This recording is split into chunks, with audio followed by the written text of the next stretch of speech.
विनय कुमार, अभी हम मौजूद हैं एक ऐसा पंचायत जो बाढ़ प्रभावित रहता है, बरसात में पानी से, बाढ़ से। आज हमारे साथ खास बातचीत में मौजूद है रसियारी, पौनी रसियारी में वर्तमान पैक्स अध्यक्ष पंकज पांडे जी। उनसे बात करेंगे और जानेंगे कि पैक्स अध्यक्ष रहते हुए आज यहाँ वर्तमान किसानों को क्या कुछ फ़ायदा मिलता है, क्या समस्याएं हैं किसानों को यहाँ पे, और यहाँ किसानों की समस्या को लेकर सरकार कितनी चिंतित है और कितने मार्गदर्शन इनको दे रहे हैं। सबसे पहले सर आपका स्वागत है अखंड भारत न्यूज में। आप अपना नाम और अपना जो आप पिछले 2014 से यहाँ पे पैक्स अध्यक्ष हैं, क्या कुछ कर रहे हैं, कैसे किसानों को आप यहाँ फ़ायदा दे रहे हैं। चूँकि बाढ़ प्रभावित एरिया है, हम यहाँ जानते हैं कि यहाँ धान की फसल नहीं होती है। 6 महीने आपका पूरा पंचायत ये एरिया पूर्णतः बाढ़ से डूबा हुआ रहता है।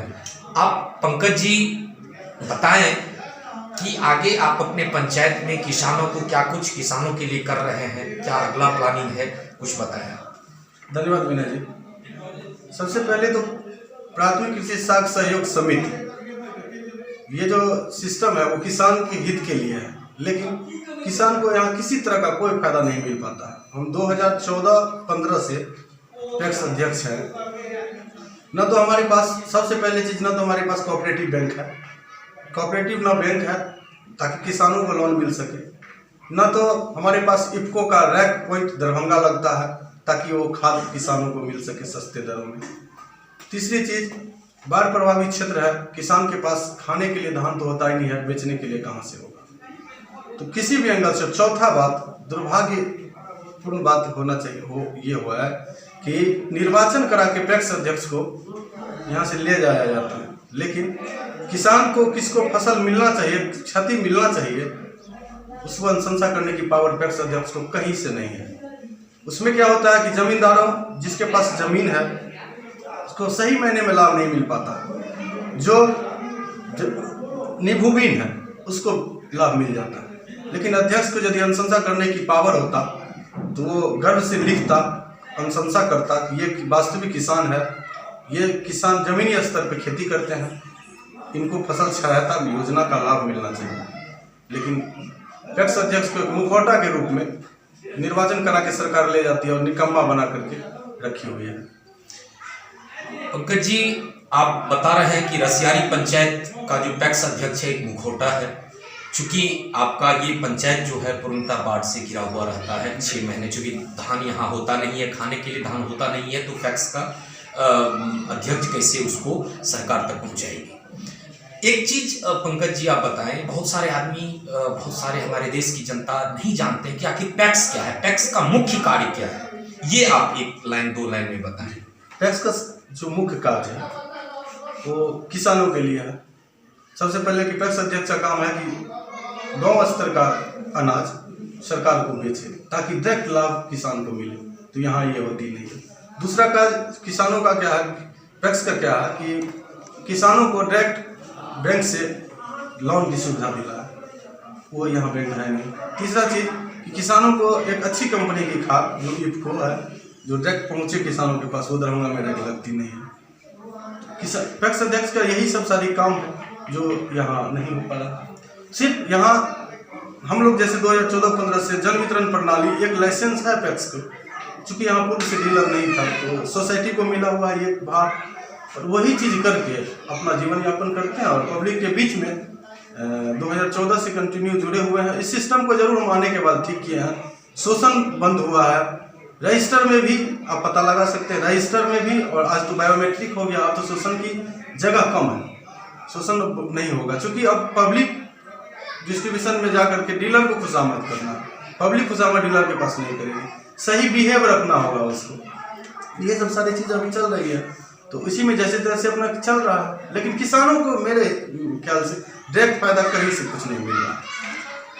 आपने सुना पंकज जी का कि जो यहाँ पे जो समस्याएं हैं वो हैं कि यहाँ ना तो धान होती है, न खाने के लिए होता है तो पैक्स अध्यक्ष कहाँ से खरीदेंगे और कहाँ तक उसको सरकार तक पहुँचाएंगे। दूसरी समस्या यह है कि रैक पॉइंट यहाँ से लगभग 40 से 50 किलोमीटर की दूरी है हेडक्वार्टर, जहाँ पे वहाँ पे भी डायरेक्ट पॉइंट नहीं लगता, वहाँ भी डायरेक्ट पॉइंट नहीं लगता है। इनका कहना है कि समस्तीपुर में लगता है, जो कि दूसरा डिस्ट्रिक्ट है। थर्ड पॉइंट है कि यहाँ एक किसानों को जो सुविधा सरकार के नियमानुसार होना चाहिए, लोन फैसिलिटी जिस बैंक से, वो यहाँ पे नहीं है। तो बहुत सारे कुछ समस्याएं हैं जो कि इनका कहना है कि ये अगर फुलफिल हो जाता है तो बहुत हद तक किसानों की समस्या दूर होगी। एक अध्यक्ष साहब, एक और क्वेश्चन आपसे कि आप 2014 से कार्यरत हैं, जन वितरण प्रणाली आपके माध्यम से चल रही है, किसानों को फायदा नहीं है आपके यहाँ, लेकिन आप सरकार से क्या कहना चाह रहे हैं? अपने किसानों के लिए क्या आस लगाए हैं? मैं अपने किसानों के लिए सरकार से यही अपील कहना चाहूँगा कि सबसे पहले यदि पैक्स निर्वाचन करवाते हैं तो कोऑपरेटिव बैंक का सुविधा जिला स्तर में पैक्स के लिए दें, जो कि हमारे पास पूरे जिला में, दरभंगा जिला, मधुबनी में है, समस्तीपुर में है, लेकिन दरभंगा जिला में कोऑपरेटिव बैंक नहीं है, तो डायरेक्ट किसान को बेनिफिट मिल नहीं पाता। दूसरी चीज़, सरकार से मेरा यही कहना है कि अनुशंसा करने की पावर पंचायत स्तर में प्राथमिक कृषि साख सहयोग समिति का अध्यक्ष को देना चाहिए। उसे पता है कि किसके पास कितनी जमीन है, किसको मिलना चाहिए, किसको नहीं मिलना चाहिए। तीसरी बात, यहाँ तो फसल धान की होती नहीं है, गेहूं का होता है, तो ससमय व्यापार के लिए गेहूं अधिप्राप्ति होना चाहिए। यहाँ वो नहीं होता, सिर्फ धान अधिप्राप्ति होती है जिला में, गेहूं अधिप्राप्ति नहीं होती, बहुत कम। मान लीजिए पूरे इतना बड़ा पंचायत है, उसमें हमको 200 कुंटल कहेगा बेचने के लिए, हम किसका गेहूं लें, किसका नहीं लें। तो गेहूं अधिप्राप्ति हो तो डायरेक्ट किसान को खाता में मिल सके। सामने इलेक्शन है और आपका कंपटीटर भी है, सामने कैंडिडेट भी है। कितने कैंडिडेट हैं और जीत के प्रति, जैसे 2014 से आप लगनशील होके अपने पंचायत में जो काम कर रहे हैं उसका फायदा आपको मिल रहा है कि आज तक आप पैक्स अध्यक्ष बने हुए हैं। 15 को इलेक्शन है, क्या जीत के प्रति कितना आश्वस्त है आप? देखिए, कर्म के हिसाब से फल मिलता है।